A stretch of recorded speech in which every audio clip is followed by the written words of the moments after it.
माणगाव तालुक्यात गोरेगाव जिल्हा परिषद निवडणुकीच्या रिंगणात सर्व उमेदवार पूर्ण बळाने उत्तरत प्रचाराला सुरुवात केली होती. परंतु अपक्ष उमेदवार भूषण संघरत्न जाधव हे कुठेही प्रचार करताना दिसत नव्हते. त्यामुळे कुठेतरी निवडणुकीच्या रिंगणातून माघार घेतल्याची चर्चा सुरू असतानाच भूषण जाधव यांनी आपला ठाणे येथे वैद्यकीय उपचार पूर्ण करून आजपासून निवडणुकीच्या रिंगणात उडी मारली आहे. बुधवारी सकाळी पत्रकार परिषद घेऊन भूषण जाधव यांनी आगामी जिल्हा परिषद निवडणुकीत गोरगरीब जनता तसेच शेतकरी बांधवांसाठी अनेक योजना राबवणे तसेच शासनाच्या माध्यमातून अनेक योजनांपासून वंचित राहणाऱ्या शेतकऱ्यांना त्यांचा हक्क पोहोचवण्याच्या मुद्द्यांना प्राधान्य देत निवडणूक लढवित असल्याचे म्हटले आहे. सर्वांना क्रांतिकारी जय भीम जय महाराष्ट्र.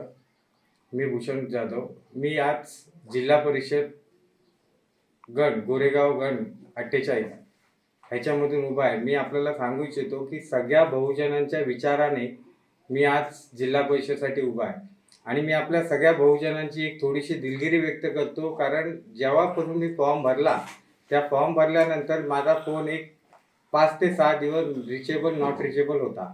त्याचं कारण मुद्दा म्हणजे की मला अटॅक आला होता आणि आजची जी पत्रकार परिषद घेण्याचं खरं कारण म्हणजे की लोकांनी माझ्याबद्दल अफवा केली होती की भूषण जाधव यांनी पैसे घेऊन कुठेतरी फरार झालेला आहे. मी असं काही केलेलं नाही आहे. मी आपल्यासाठी म्हणून मी ही परिषद घेतलेली आहे की मी कुठेही फरार झालो नव्हतो. मला अटॅक आला होता म्हणून मी ॲडमिट होतो आणि आज परत मी तुमच्यासाठी रिंगणात उभा आलेलो आहे आणि माझी निशाणी आहे ती म्हणजे रिक्षा आणि वामनदादा कदम यांचं स्वप्न घेण्यासाठी मी इथे उभा राहिलेलो. आज मी एक सामान्य कार्यकर्ता आहे.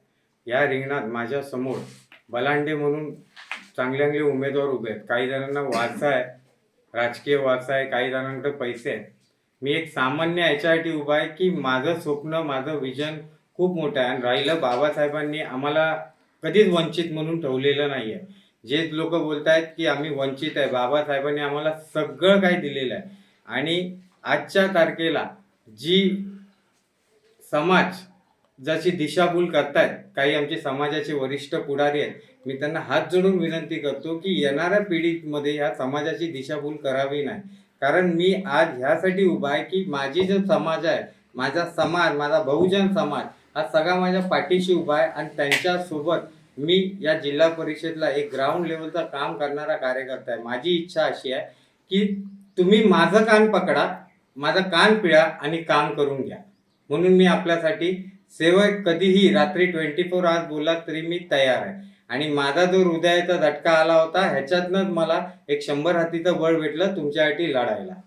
मी महेंद्र संतोष कासरेकर, भूषण दादांचा लोकप्रतिनिधी त्यांचा प्रतिनिधी म्हणून मी आज त्यांचा सर्व कारभार बघत आहे. काही कारणास्तव ते थोड्या दिवसासाठी बाहेर होते. त्यांना अटॅकचा थोडासा प्रॉब्लेम आला होता. त्यासाठी त्यांनी ठाण्याला जाऊन वैद्यकीय उपचार करून नंतर ते पुन्हा आज आपल्या भेटीला येतील. आज पत्रकार परिषद घेण्याचं कारण हेच आहे की आज त्यांच्या संदर्भात जो काही गैरसमज समाजामध्ये पसरवला गेला आहे तो गैरसमज आम्हाला पूर्णपणे पुसून काढायचा आहे आणि तो पुसून काढायचा याच्यासाठी की त्यांच्या बाबतीत लोक जे आहेत विरोधकांनी बराच असं म्हणजे कलह उठवलेला आहे की बाबा आज भूषणनी कुठेतरी पैसे घेतला, मॅनेज झाला आणि बाहेर जाऊन बसलेला आहे. परंतु तसं काही नव्हतं. ते आज त्यांच्या उपचारानिमित्ताने ठाण्यामध्ये जाऊन उपचार घेऊन ते आज पुन्हा आलेले आहेत. आमचा पुढचा विजन असा आहे की जे काय आज महिला सक्षमीकरणाच्या बाबतीत आपल्याकडं उणीव आहे ती उणीव भरून काढायची आहे. वैद्यकीय उपचारासाठी आपल्याकडं आज मल्टी स्पेशलिस्ट असा हॉस्पिटल नाही आहे. जरी आहेत काही ते फक्त पेड करून त्याचा वापर आपल्याला आज करायला भेटतोय. तर त्यासाठी आपल्याला वामनराव कदमांचं स्वप्न होतं की आपल्या भागामध्ये म्हणजे गोरेगाव लोणेरे भागामध्ये एक मल्टी स्पेशलिस्ट हॉस्पिटल उभा राहावं आणि ते स्वप्न पूर्ण करण्यासाठी आज आम्ही काही पावलं उचललेली आहेत. काही लोकांना माहीत नसेल पण आज जो आपल्या भागामध्ये जो सिटी हॉस्पिटलचा जो काही प्रशासक होता त्यांच्या संदर्भात आम्ही थोडीशी पत्रांची देवाणघेवाण करून त्यांच्याजवळ चर्चा आम्ही केलेली आहे. त्या बाबतीत हा झाला वैद्यकीय उपचाराच्या बाबतीतला. त्यानंतर आमचं असं दुसरं विजन असं आहे की जे काय आपल्या ह्या भागामध्ये लोणेरे गोरेगाव पार मग तो तुमचा कैलवाडचा तो टोक असू दे, त्या साईडचा तो आमच्या लोणेरचा आपला देवळीचा हा टोक असू दे किंवा इकडचा उनेगावचा वावेचा टोक असू दे किंवा तो तिकडचा पायाचा वडपालचा त्या ह्या साईडचा टोक असू दे माड साईडचा, ह्या पूर्णपणे या भागामध्ये आज तरुण पिढी शेतीकडे जास्त वळते आणि ती तरुण पिढी शेतीकडे वळत असताना त्यांना कोणत्याही प्रकारचं निविष्ठा बाबतीत, निविष्ठा म्हणजे काय तर बाबा बी बियाणं, खत, त्यानंतर मग तुमचं फवारणीची औषधं वगैरे ह्याच्यासाठी अजूनपर्यंत एक असा प्लॅटफॉर्म नाही आहे, म्हणजे एक असं दुकान नाही आहे. तर त्यांना सगळ्यांना एकत्र करून, शेतकरी बांधवांना एकत्र करून आम्ही एक हे प्लॅटफॉर्म आम्ही तयार करतोय आणि उत्पादक कंपनी, शेतकरी उत्पादक कंपनीच्या माध्यमातून आपली ही कामं सगळी करायची. त्यासाठी सर्व शेतकऱ्यांना एकत्र आणण्यासाठी आम्ही प्रयत्न करणार आहोत. प्रयत्न म्हणजे आता ते काम तर आम्ही जवळजवळ चालू केलेलं आहे.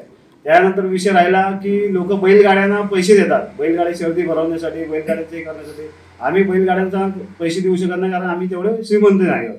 परंतु आमचा असा विषय आहे की जो आमच्या लोणेरे इथे कृषी विद्यापीठाचा एक नर्सरी आहे, त्यानंतर रेपोलीमध्ये एक नर्सरी आहे. तर त्या दोन्ही नर्सऱ्यांमध्ये आपल्या ज्या च्या ह्याच्या संदर्भात एक थोडासा एकत्रीकरण करून आपण चाऱ्याचं नियोजन, गुरांना चाऱ्याचं पौष्टिक अन्न कसं भेटेल यासाठी आपण दुग्ध व्यवसाय करणाऱ्या लोकांसाठी, त्यानंतर जे काही बैलगाडा वगैरे शर्यत जे काही करतात त्यांच्यासाठी आम्ही तिथे एक खाद्य बँक ओपन करण्याचा आपला विचार आहे. हा झाला शेतकऱ्याच्या संदर्भात. अजूनपर्यंत आपला दुसरा एक विषय आहे की आपल्या भागामध्ये जे काही शेतकरी आहेत ते पूर्णपणे छोटे छोटे शेतकरी आहेत की त्यांच्याकडं 5-6 एकरची जमीन नाही किंवा 25-30 एकरपर्यंत जमीन नाहीत. आपल्याकडचा शेतकरी छोटा आहे.